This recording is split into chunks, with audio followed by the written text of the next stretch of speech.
हज़रत फ़ातिमा रज़ी अल्लाह अन्हा का जब इंतकाल होने लगा तो हज़रत अली रज़ी अल्लाह अन्हा मौके पे मौजूद नहीं थे।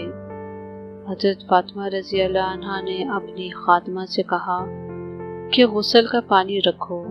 पानी रखा गया तो उन्होंने गुस्ल फरमाया और कहा मेरा फलां जोड़ा निकाल दो। जोड़ा निकाला गया, कहा मेरी चारपाई बीच में कर दो।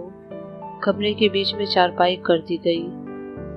वो अपनी चारपाई पर किबला रुख होकर लेट गई और कहा कि मैं मरने लगी हूँ। अली से कहना मेरा गुस्ल हो चुका है, मेरा कोई कंधा भी नंगा ना करे, ना कोई मेरा सर खोले।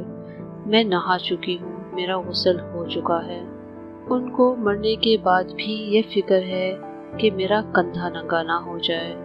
और आज का लिबास नहीं देखते हो, सारी कमर नंगी हो रही है, सारे बाजू नंगे हो रहे हैं, लिबास में से सारा जिस्म नुमाया हो रहा है।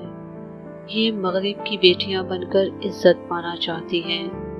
मगरिब की औरत ने आज़ाद होकर बड़ा दुख उठाया है। मुझे मेरे रब की कसम, ये आज़ादी नहीं है, ये हलाकत है, हलाकत। अपने आप को छुपाओ, अपने आप को छुपाओ।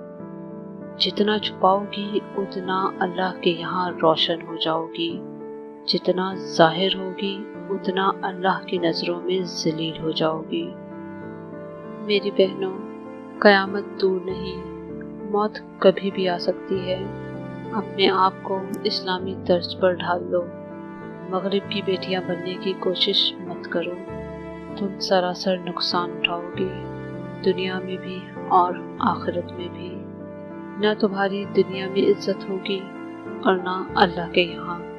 अभी भी वक्त है, समझ जाओ, सुधर जाओ। हमारी इस वीडियो को ज़्यादा से ज़्यादा लाइक करें, शेयर करें। और अगर आपने अभी तक हमारे चैनल को सब्सक्राइब नहीं किया तो बराए मेहरबानी सब्सक्राइब कर लें और बेल आइकन को भी दबा दें ताकि आपको हमारी हर नई आने वाली वीडियो का नोटिफिकेशन मिलता रहे।